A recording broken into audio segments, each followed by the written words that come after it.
assez étrange. Voilà.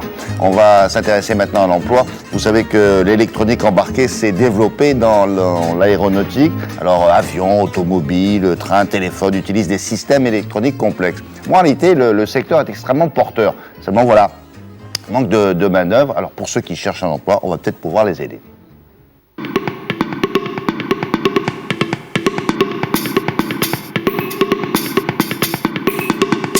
Cet avion est un avion qui est relativement ancien, que j'ai acheté il y a maintenant 6 ans.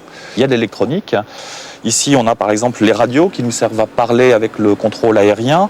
On a ici un GPS qui nous permet de nous positionner dans l'espace. Un transpondeur, par exemple, ici, qui sert au contrôle aérien. Là, on est passé dans le 21e siècle et on se retrouve avec la même technologie qu'on trouve dans les avions de ligne, c'est-à-dire des écrans à la place des pendules qu'on voyait tout à l'heure. On a ici la carte qui permet de nous situer en permanence et en tournant les petits boutons, on peut choisir les différents écrans. Sans électronique embarquée, on ne pourrait jamais décoller par temps de brouillard. C'est en effet dans l'aéronautique que l'électronique embarquée s'est tout d'abord développée. Elle est aujourd'hui présente dans les trains, dans les bateaux, dans les autos et même dans les téléphones portables.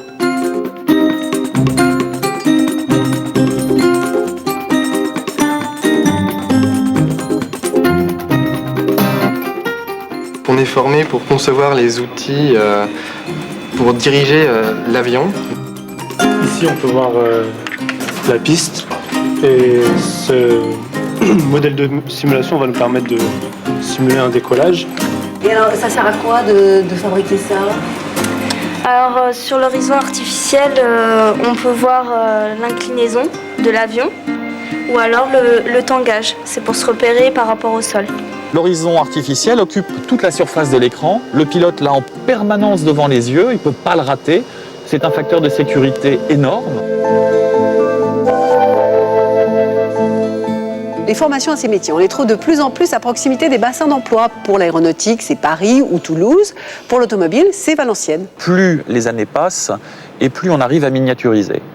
Donc des équipements qui ne pouvaient s'installer que dans des avions de ligne, aujourd'hui, comme le GPS, ou des choses qui étaient vraiment énormes et très coûteuses, deviennent des produits grand public. Donc il y a une très forte demande qui ne va faire qu'augmenter dans les années qui viennent.